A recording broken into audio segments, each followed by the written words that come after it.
வணக்கம். நம்ம இன்னைக்கு வந்து அந்த ஒரிஜினல் எஜுகேஷன் சர்டிஃபிகேட்ஸ வந்து தேர்ட் பார்ட்டிட்ட ஒப்படைக்கலாமா? கூடாதா? அப்படிங்கிறத பத்தி பார்ப்போம். ஆக்சுவலி இன்னைக்கு வந்து ஒரு 25 வயது மதிக்கத்தக்க ஒரு இளைஞர் ஒருத்தர் வந்திருந்தாரு. ஒரு பிடெக் சம்திங் ஏதோ படிச்சிருக்கிறாரு. ஓகேங்களா? ஆக்சுவலி வந்து அவர் வந்து என்னன்னாக்கா, அவர் ஒரு கம்பெனியில வேலை பார்க்குறாருங்க. ஓகேங்களா? அவர் பேரு, அந்த கம்பெனி பேர்லாம் வேண்டாம். ஜஸ்ட் மேட்டர மட்டும் டிஸ்கஸ் பண்ணுவோம். இது வந்து உங்களுடைய நன்மைக்காக தான் தவிர, என்னுடைய நன்மைக்காக கிடையாது. சரிங்களா? இப்போ அவர் வந்து ஒரு 25 வயசு இருக்கும்னு வச்சுக்கோங்களேன். அவர் வந்து ஒரு டிகிரி படிச்சிருக்கிறாரு. இல்ல ஒரு போஸ்ட் கிராஜுவேஷன் படிச்சிருக்கிறாரு. சம்திங் ஒரு பிகாம், எம்காம், பிஏ, எம்பிஏ, அந்த BSc, MSc, BTech, MTech, BEA, B B BCA, MCA இது போன்ற டிகிரி எல்லாம் படிக்கிறாங்க. இந்த டிகிரி எல்லாம் படிச்சுட்டு என்ன பண்ணுறாங்க அப்படின்னா, ஒரு பெரிய கம்பெனி வந்து அது ஒரு ஒரு மேனுஃபேக்சரிங் கம்பெனியா இருக்கலாம். ஏதோ ஒரு கம்பெனி அது software company, IT company, BPO என்னென்னமோ சொல்றாங்க இல்லையா? அந்த கம்பெனியில இவங்க இன்டர்வியூக்கும் போறாங்க. இன்டர்வியூ போகும்போது சந்தோஷமா இருக்கு. வேலையும் கிடைச்சிடுது. அந்த கம்பெனி வந்து என்ன பண்றாங்கன்னா, ஒரு கண்டிஷன் ஒண்ணு போடுறாங்க. இது போல வந்து நீங்க வந்து உங்களுடைய ஒரிஜினல் எஜுகேஷன் சர்டிஃபிகேட்ட எங்ககிட்ட நீங்க சப்மிட் பண்ணணும். ஒரு 2 வருஷம், 3 வருஷத்துக்கு நீங்க கான்ட்ராக்ட் போடணும். ஆ நீங்க வந்து நல்லபடியா எங்க கம்பெனியில வேலை செய்து, வேலை அந்த கான்ட்ராக்ட் பீரியட் முடிஞ்சதுக்கப்புறம் நீங்க கம்பெனிய விட்டு வெளிய போலாம். உங்களுக்கு நல்ல சம்பளம்லாம் உங்களுக்கு எல்லாம் கிடைக்கும். உங்களுக்கு மற்றபடி எல்லாமே நல்லபடியா நாங்க பார்த்துக்குவோம். உங்களோட எஜுகேஷன் சர்டிஃபிகேட்ட மட்டும் எங்ககிட்ட ஒரு பிணைனா அது ஜாமீன். பிணையா எங்ககிட்ட நீங்க குடுத்து வைங்க. அது எங்களுடைய சேஃப்டிக்கு அப்படின்னு அந்த கம்பெனி சொல்லுது. அதன் பேர்ல இந்த பசங்களும் என்ன பண்ணிடுறாங்க, பசங்க, பொண்ணு எல்லாமே எல்லாம் இன்னைக்கு சென்னை சிட்டில எல்லாருமே படிச்சிடுறாங்க. எல்லாம் படிச்சுட்டு என்ன பண்றாங்க, அந்த அந்த அந்த துறை சார்ந்த அறிவு தான் அவங்களுக்கு இருக்குதே தவிர, அந்த லீகல் நாலேட்ஜ்ன்றது கொஞ்சம் கூட கிடையாது. இதனால தான் வந்து பாதிக்கப்பட்டு கடைசியில வக்கீல் கிட்ட வந்து நிக்கிறது, இல்லன்னா போய் ஸ்டேஷன்ல போய் பஞ்சாயத்து பண்றது. சரிங்களா? இப்ப நான் மறுபடியும் சொல்றேன். இந்த BTech, BA, MA, BSc, MSc இது போல எல்லா டிகிரியும் ஒரே டிகிரி தான். எல்லா படிப்பும் ஒரே படிப்பு தான். எதுவும் பெருசு சின்னதெல்லாம் எதுவுமே கிடையாதுங்க. பிஇ படிச்சவங்கலாம் உயர்ந்தவங்க, எம்சிஏ படிச்சவங்கலாம் உயர்ந்தவங்க, பிகாம் படிச்சவங்கலாம் தாழ்ந்தவன்லாம் கிடையாது. சரிங்களா? இந்த உங்களுக்கு அவங்கவங்க தலையெழுத்து என்னவோ அது நடக்கும் வைங்க. இப்போ ஒரு பையன் ஒருத்தர் வந்தாரு, புலம்புனாரு. சார் இது போல நான் வந்து இந்த டிகிரி படிச்சிருக்கேன். இந்த கம்பெனியில வந்து என்ட்ட பிணையா அந்த டாக்குமெண்ட்ட குடுத்தேன். அவங்க வந்து என்னன்னா, என்னுடைய படிப்புக்கும் நான் செய்ற வேலைக்கும் சம்மந்தமே இல்ல. என்ன போயிட்டு வந்து மேனேஜருடைய வண்டி பஞ்சர் ஆயிடுச்சு. பஞ்சர போட்டு வான்னு சொல்றாங்க. ஆஃபீஸ்ல ஜெனரேட்டருக்கு டீசல் எடுத்துட்டு வா அப்படின்றாங்க. அப்புறம் இந்த ஒயர வாங்கிட்டு வா, டியூப் லைட்ட வாங்கிட்டு வான்றாங்க. ஆஃபீஸ்ல நெறைய பேருக்கு பால் இல்ல, டீ போடணும். டீ மிஷின் ரிப்பேர் ஆயிடுச்சு. நீ போய் பால வாங்கிட்டு வான்றாங்க. இந்த மாரி வேலையெல்லாம் என்ன வாங்குறாங்க சார். நான் படிச்ச படிப்புக்கும், இதுக்கும் சம்மந்தமே கிடையாது. ஆனா இந்த மாரி வேலைகள செய்ய வேண்டியவங்க அங்க ஆஃபீஸ்ல சும்மா தான் உட்காந்துருக்காங்க. என்ன புடிச்சு வேலை வாங்கிட்டு இருக்காங்க சார். காரணம் என்னன்னா, அவங்கலாம் அவங்களோட எஜுகேஷன் சர்டிஃபிகேட்ட அவங்க ஒரிஜினல் சப்மிட் பண்ணல. நான் ஒரிஜினல் சப்மிட் பண்ணி நான் மாட்டிக்கிட்டேன். இப்ப வந்து என்ன சொல்றாங்க, என்ன பிளாக்மெயில் பண்ணிட்டு இருக்காங்க கம்பெனி. நான் வந்து 2 வருஷம் பாண்ட் எழுதி குடுத்துருக்கேன். 3 வருஷம் பாண்ட் எழுதி குடுத்துருக்கேன். என்ன வந்து கம்பெனி பிளாக்மெயில் பண்ணுது. எப்படி பண்ணுது அப்படின்னா, கம்பெனி முதலாளி ரொம்ப நல்லவருங்க. அவருக்கு இதெல்லாம் தெரியாது. ரொம்ப ஜென்யூன் கேரக்டர் அவரு. ஆனா எனக்கு அமைஞ்ச மேனேஜர் தாங்க சரியில்ல. மேனேஜர் வந்து என்ன பண்றாரு, வேணும்ட்டுமே என்ன மட்டம் தட்டுறாரு. நான் படிச்ச அளவுக்கு கூட என்னோட மேனேஜர் படிக்கலங்க. எனக்கு இருக்கிற நாலேட்ஜ் கூட என்னோட மேனேஜருக்கு கிடையாது. ஆனா வந்து பாருங்க, அவரு அந்த பெரிய போஸ்டிங்ல உட்கார்ந்திருக்கிறாரு. கம்பெனி முதலாளி அவர தான் நம்புறாரு. ஆ நான் எது சொன்னாலும் எடுபடாதுங்க. கடைசியில மேனேஜர் வந்து எப்படி என்ன பிளாக்மெயில் பண்றாருன்னா, இப்போ உன்னுடைய வேலை என் கையில தான் இருக்கு. நான் நெனச்சா தான் உனக்கு இன்கிரிமென்ட். நான் நெனச்சா தான் உனக்கு வந்து இந்த கம்பெனில வேலையே. ஓகேவா? ஒழுங்கா இருக்கிறதுனா இரு. இல்லன்னா வேலைய விட்டு போயிடு. நீ எப்படி டிகிரி சர்டிஃபிகேட்ட வாங்குறன்னு நான் பார்த்துடுறேன். உன் டிகிரி சர்டிஃபிகேட் இங்க தானே இருக்கு. நீ என்ன பண்ற பார்க்குறேன் நானு அப்படின்னு சொல்லிட்டு பிளாக்மெயில் பண்றாருங்க. எனக்கு என்ன பண்றதுன்னு தெரியலன்னு வந்து இங்க வந்து புலம்புறாரு வக்கீல் ஆஃபீஸ்ல. நாங்க வந்து கேட்டோம், "தம்பி உனக்கு எதனா அறிவு இருக்கா? எதனா அறிவு இருக்கா உனக்கு? இப்போ உனக்கு வயசே 25 ஆகுது. நீ +2 படிச்சு முடிக்கும்போது 17 வயசு உனக்கு. ஒரு டிகிரி முடிக்கிறதுக்கு மினிமம் 3 வருஷம். அப்ப 20 வயசு ஆகும். ஒரு போஸ்ட் கிராஜுவேஷன் முடிக்கிறன்னா உனக்கு 22, 23 வயசு ஆகும். ம். அவன் 20,000 குடுக்குறான், 30,000 குடுக்குறான்னா 20,000 இன்னைக்கு ஒண்ணுமே கிடையாது. இன்னைக்கு 2022ஆம் வருஷத்துல 20,000ன்றது ஒண்ணுமே கிடையாது. அவன் அவன் என்ன சொல்றான், "நீ வந்து ஒரு ட்ரெய்னி. நீ வந்து ஒரு சாதாரண இப்போ வந்து ஒரு ஒரு ஒரு அப்ரன்டிஸ் மாதிரி நீயி. உனக்கு நாங்க இவ்ளோ சம்பளம் குடுக்குறோம். உனக்கு நாங்க வாழ்க்கைய குடுக்குறோம். உனக்கு நாங்க தான் வாழ்க்கை வாழ வைக்கிறோம். நாங்க தான் உனக்கு உயிர் பிச்சையே குடுக்குறோம். நாங்க தான் உனக்கு வாழ்க்கை பிச்சையே குடுக்குறோம். எங்க தயவுல தான் நீ வாழ்ற." அப்படின்ற மாரி அவங்க வந்து என்ன பண்றாங்க, அப்படிதான் அவன் வந்து என்ன பண்றான், உச்சி குளிந்துருது உடனே அவனுக்கு. பரவால்ல, நம்மளுக்கு வந்து ஒரு நமக்கு வேலைக்கு ஆப்பர்ச்சுனிட்டி கிடைக்குது. மெட்ராஸ் சிட்டில இன்னைக்கு எல்லாருக்குமே வேலைக்கு ஆப்பர்ச்சுனிட்டி எல்லாமே உண்டு. யாரும் வேலை இல்லாமலாம் இல்ல. எல்லாரும் ஏதோ ஒரு வேலைய எடுத்து செய்றாங்க. அவங்கவங்க படிப்புக்கு ஏத்த வேலை அவங்களுக்கு கிடைக்கல. அவங்க ட்ரை பண்றாங்க. கிடைக்கும்போது அவங்க போறாங்க வைங்க. இந்த பையன் அவசரப்பட்டு என்ன பண்ணிடுறான், கிடைக்கிற வேலைக்கு போயிடுறான். அவன் படிச்சது ஒண்ணு, அவன் செய்ற வேலை ஒண்ணு. சரிங்களா? இப்போ போன உடனே அவன் என்ன டாக்குமெண்ட்ட எழுதி வாங்கிடுறாங்க அவங்ககிட்ட. நான் 2 வருஷம் வந்து இந்த கம்பெனியில வேலை செய்வேன். இந்த கம்பெனி குடுக்குற வேலை எல்லாத்தையும் நான் செய்வேன். ஓகேங்களா? இப்போ என்ன ஆகுது, சார் அந்த டாக்குமெண்ட் எனக்கு தருவாங்களா மாட்டாங்களா சார்? என்னுடைய சொத்து சார் அது. என்னுடைய சொத்து. இப்போ தான் அவன் உணர்றான் அத.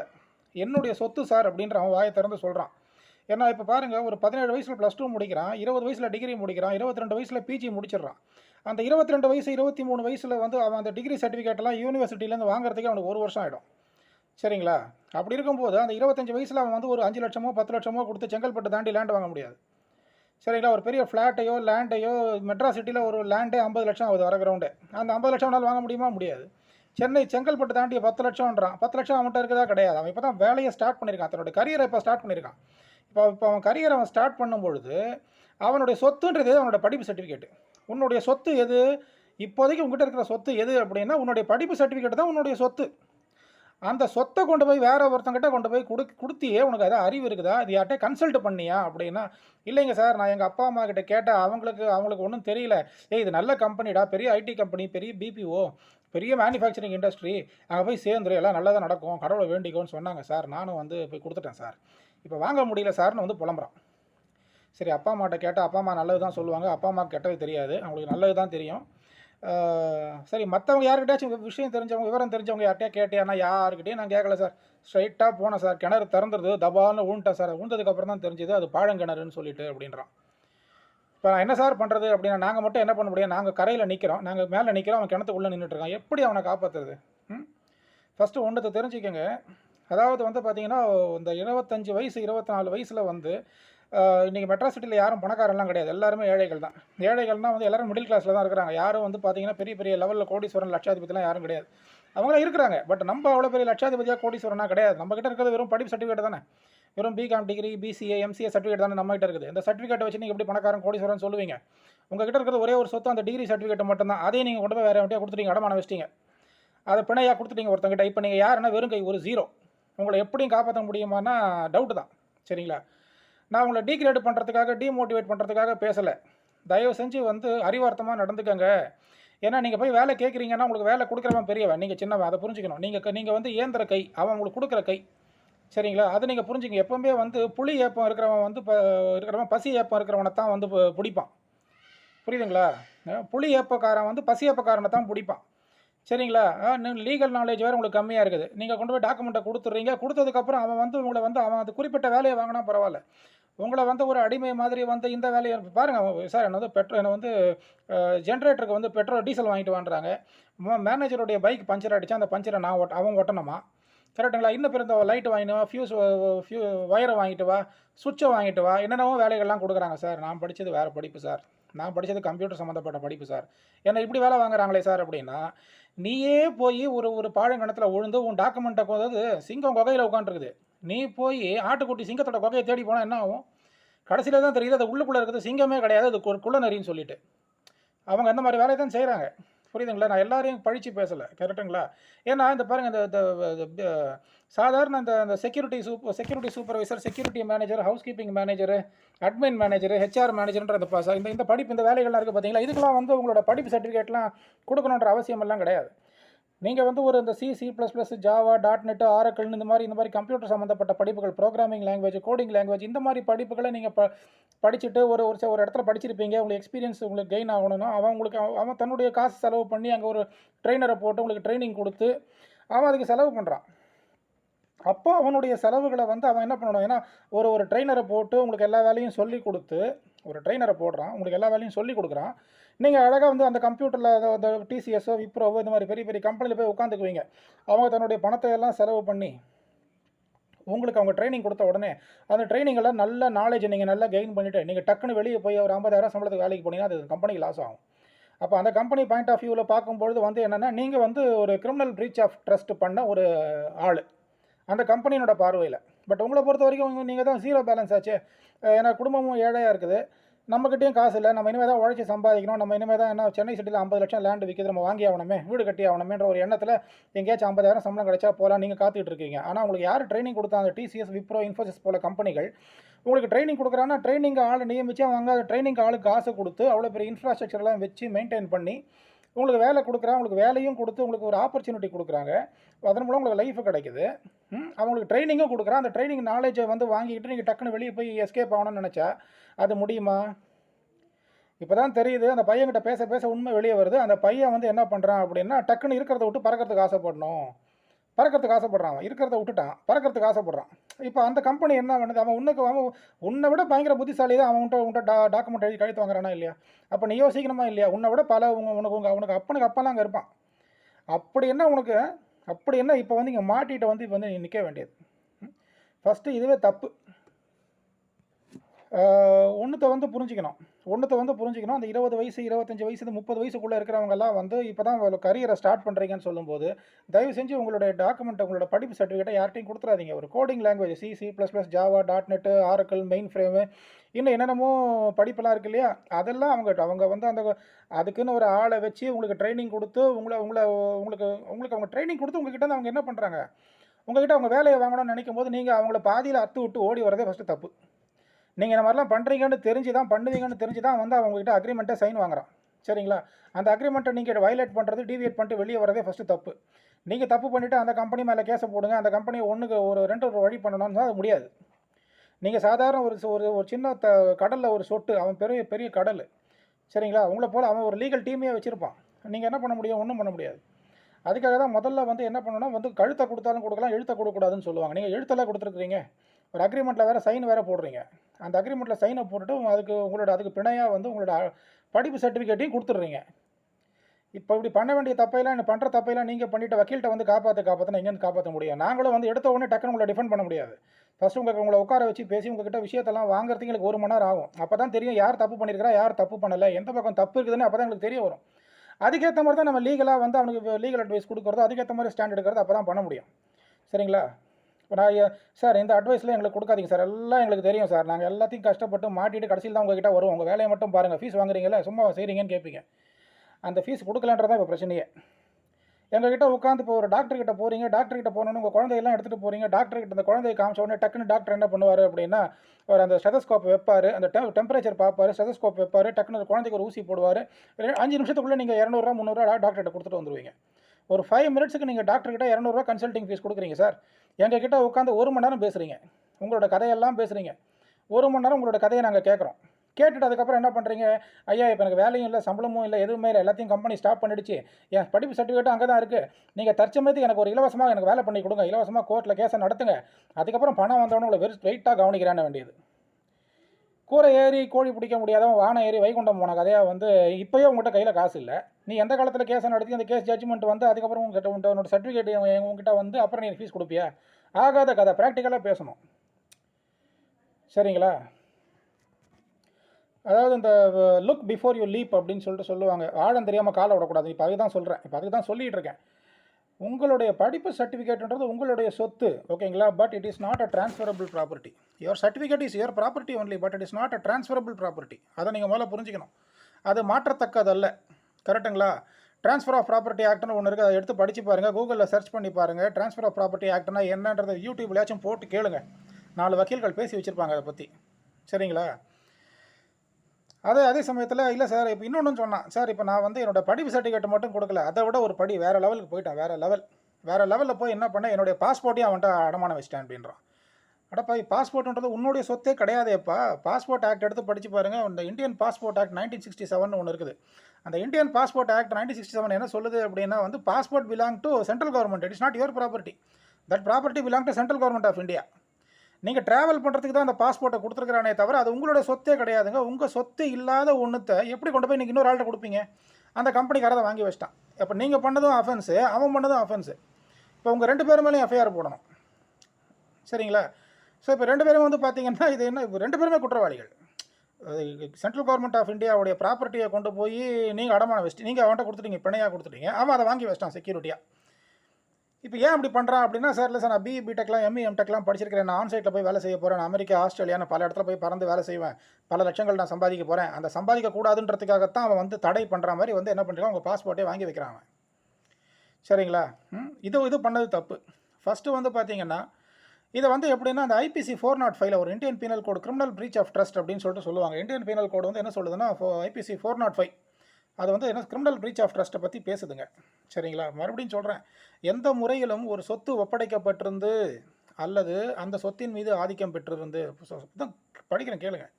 இப்போ ஒரு சொத்து உங்ககிட்ட இருக்குது. அத கொண்டு போய் அந்த சொத்து அது உங்களுடைய சொத்து. அத கொண்டு போய் நீங்க அவன்ட்ட குடுத்துடுறீங்க. உங்க சொத்த நீங்களே கொண்டு போய் அவன்ட்ட குடுக்குறீங்க. அவன் என்ன பண்றான், அத கரெக்ட்டா அது அவன் கையில வர்ற வரைக்கும் அவன் கம்முனு இருப்பான். கரெக்ட்டா இருப்பான். நல்ல புள்ள மாரியே இருப்பான் அவன். நீங்களும் நல்லபடியா வேலை செஞ்சுட்டே இருப்பீங்க. திடீர்னு வந்து அங்க என்ன ஆகும் அப்படின்னா, உங்களுடைய வீக்னஸ் ஏதாவது ஒண்ணு அங்க கசியும்.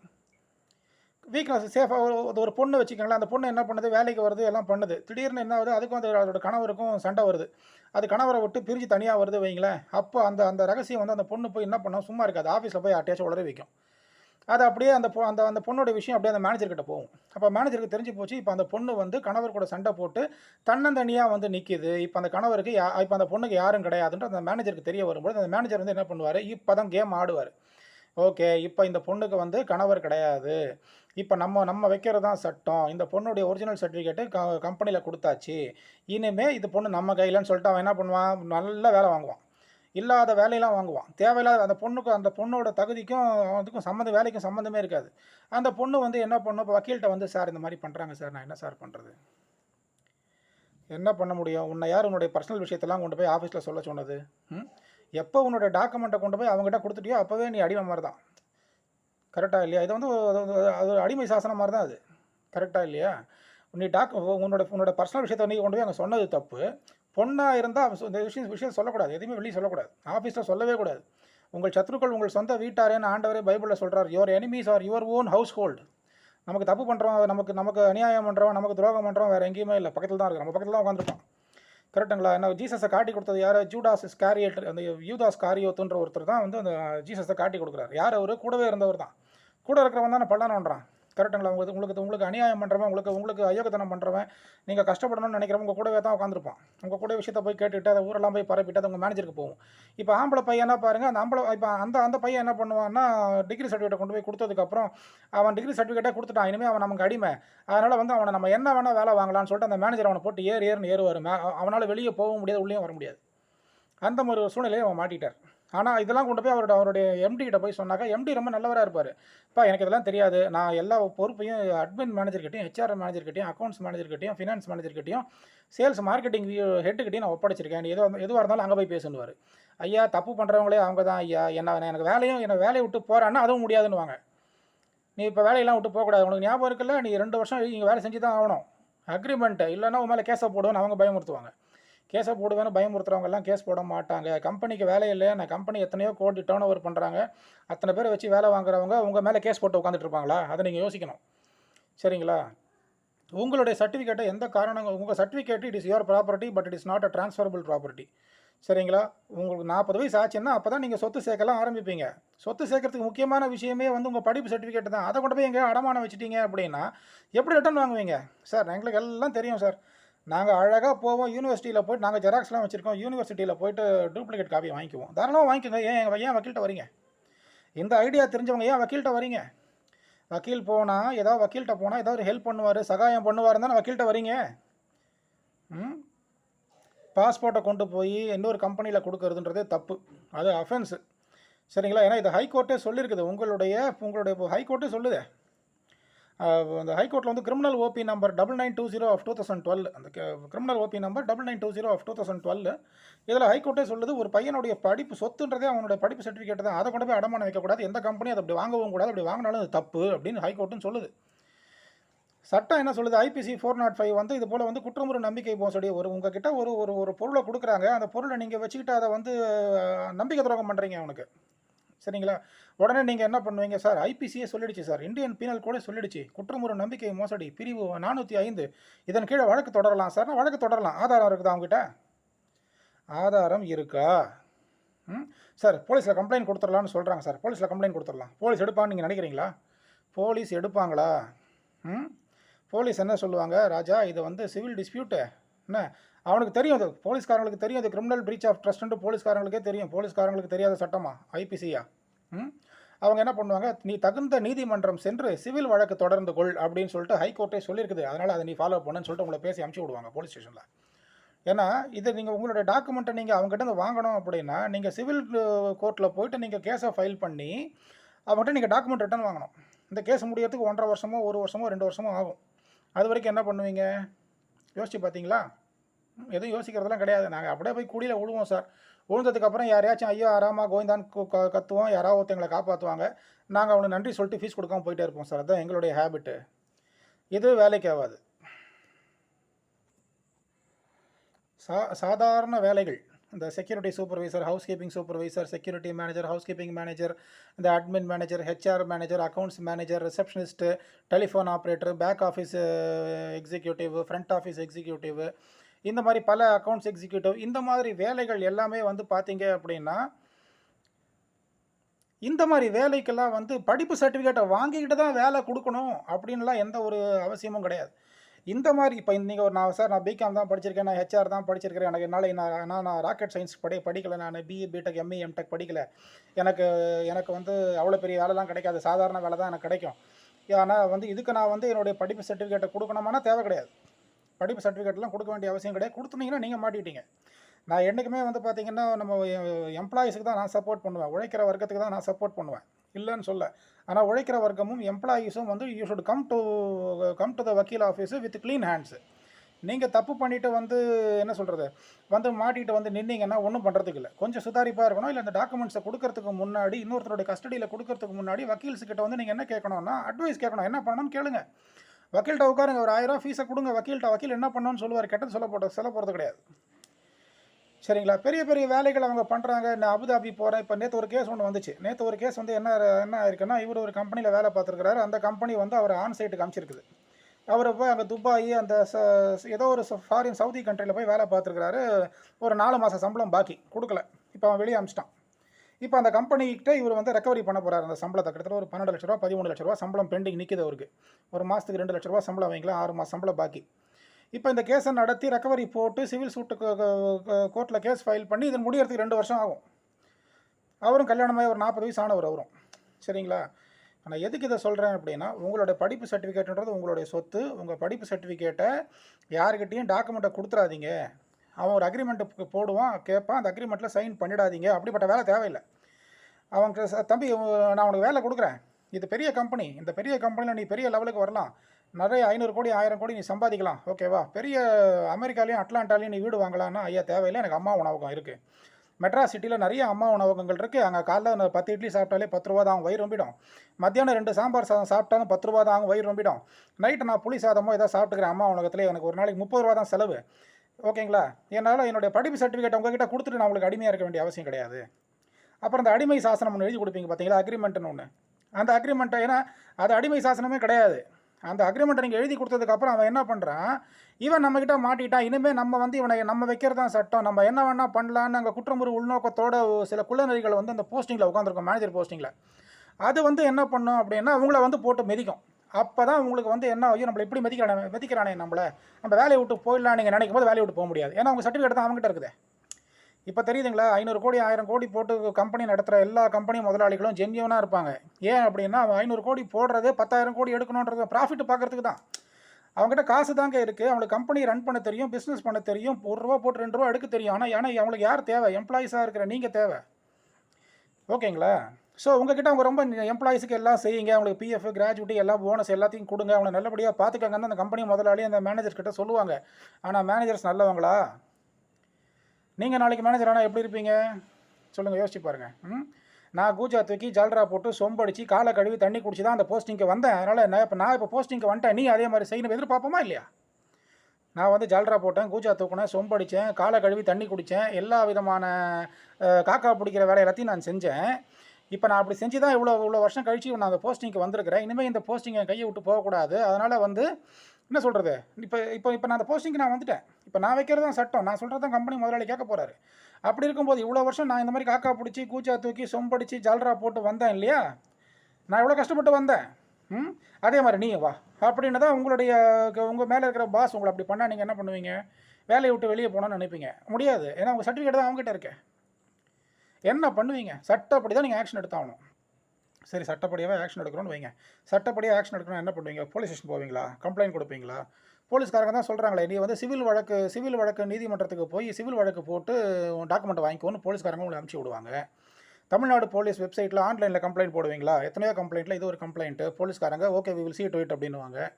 சரிங்களா? நீங்கள் இப்போ கோர்ட்டுக்கு போய் வழக்கு போடுறீங்க. ஒன்று சிஆர்பிசி 200ல் வழக்கு போடுவீங்க மேஜிஸ்ட்ரேட் கோர்ட்டில். என்னென்னு வழக்கு போடுவீங்க? அக்ரிமெண்ட்டை இது போல் வந்து உங்களுடைய சர்டிஃபிகேட்டை நான் வாங்கி கொண்டேன், பிணையாக வாங்கி வைத்திருக்கிறேன் அப்படின்னு அந்த கம்பெனி எழுதி கொடுக்குமா உங்களுக்கு?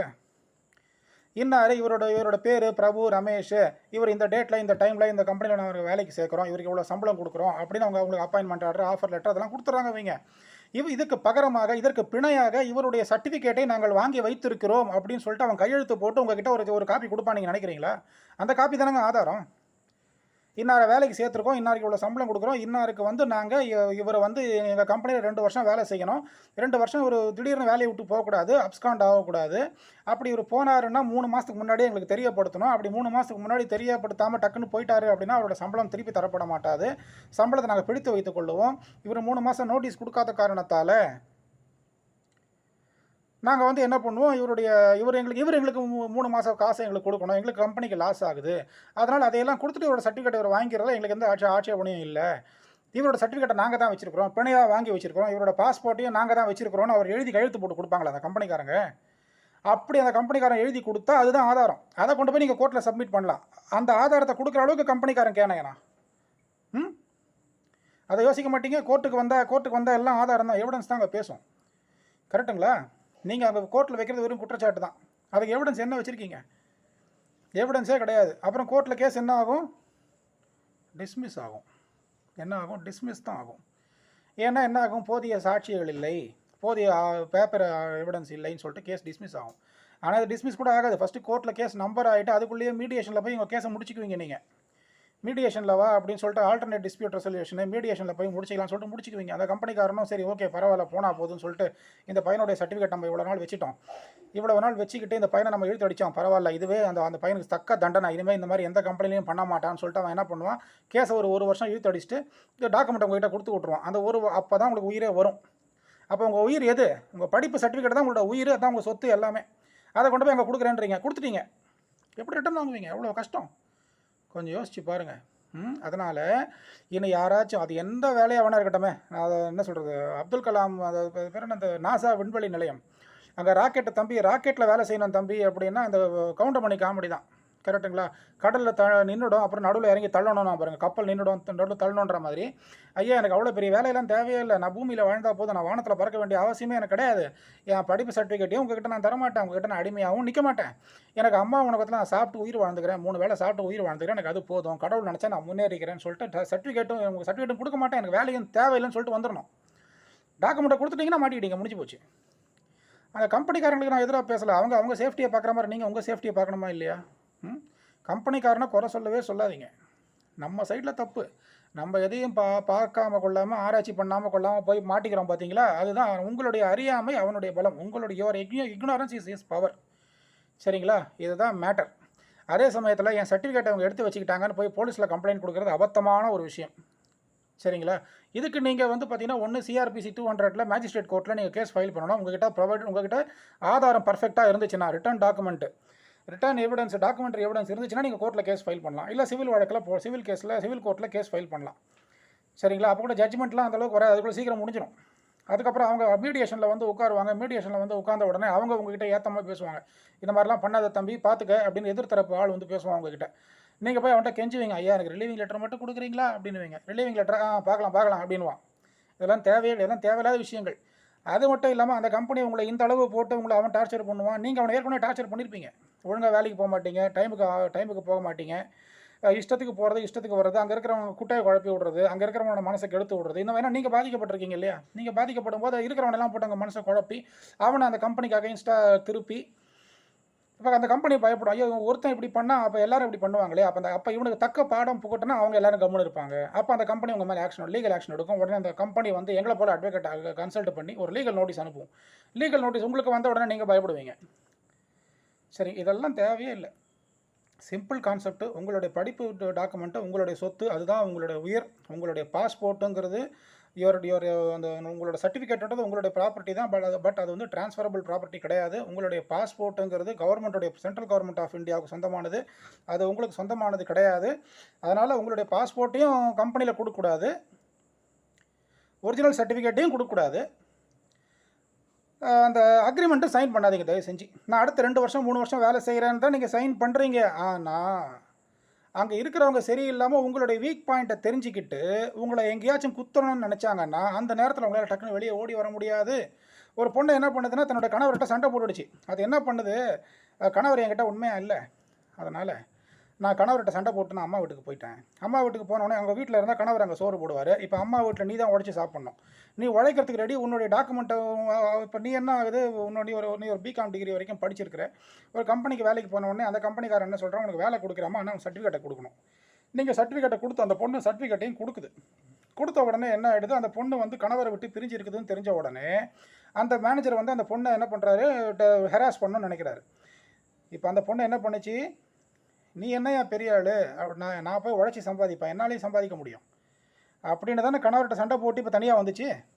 இப்போ இங்கே வந்த உடனே இப்போ அந்த மேனேஜர் பிரச்சனை கொடுக்கும்போது இந்த பொண்ணால் வெளியே போக முடியல. ஏன்னா அந்த வாழ்க்கைக்கு வாழ்றது என்ன சொல்லுது, மாம்சத்தினுடைய ஜீவன் ரத்தத்தில் இருக்கிறது. பைபிளை தான் சொல்லுது, எடுத்து படித்து பாருங்கள். மாம்சத்தினுடைய ஜீவன் ரத்தத்தில் இருக்கிறது, மனுஷனுடைய ஜீவன் இதில் இருக்குது, பணத்தில் இருக்குது. டாக்குமெண்ட்டை அங்கே கொடுத்தாச்சு, புருஷன்கிட்ட சண்டை போட்டாச்சு. இப்போ பணம் தான் வாழ்க்கை, பணம் இருந்தால் தான் சாப்பிட முடியும்.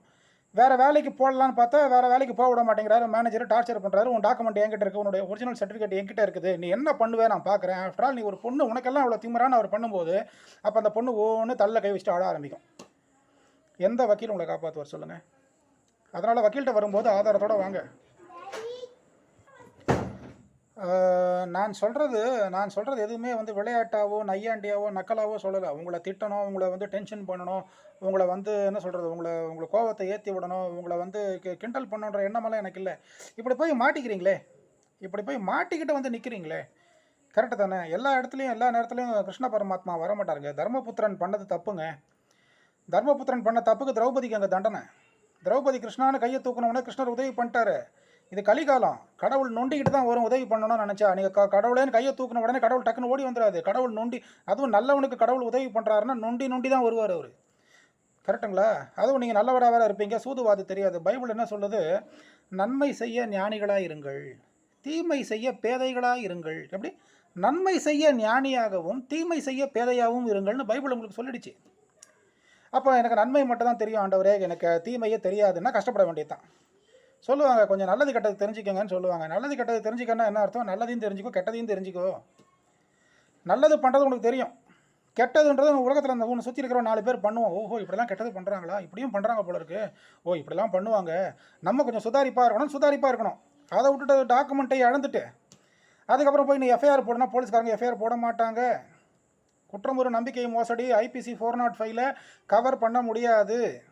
போடலாம், வழக்கு போடலாம்னு சொல்லுவாங்க எல்லாரும் தான். நான் கூட தான் சொல்கிறேன், IPC இப்போ உங்கள் டாக்குமெண்ட், உங்களோட படிப்பு சர்டிஃபிகேட்டை கொண்டு போய் கம்பெனியில் கொடுத்துட்டீங்க, அவன் வந்து அந்த டாக்குமெண்ட்டை திருப்பி தர மாட்டேங்கிறான். இப்போ அது உங்கள் டாக்குமெண்ட்டே உங்கள் ப்ராப்பர்ட்டியை கொண்டு போய் இன்னொருத்தருடைய வசம் ஒப்படைச்சிட்டீங்க. அப்படி இன்னொருத்தருடைய வசம் ஒப்படைச்சி அவங்க அந்த டாக்குமெண்ட்டை திருப்பி தராமல் போனாக்கா அது குற்றம் ஒரு நம்பிக்கை மோசடி அப்படின்னு சொல்லிட்டு IPC 405 கவர் பண்ணி எஃப்ஐஆர் போடுங்கன்னு போய் போலீஸ் ஸ்டேஷனில் இன்ஸ்பெக்டர் முன்னாடி உட்காருங்க. போடுறாரா நான் பார்க்குறேன்? போட மாட்டாங்க. இன்ஸ்பெக்டரை குறை சொல்லாதீங்க, போலீஸ்காரங்களை குறை சொல்லாதீங்க ஃபஸ்ட்டு, சரிங்களா? இதுக்கு நீங்கள் என்ன பண்ணணும், தகுந்த சிவில் நீதிமன்றத்துக்கு போங்க.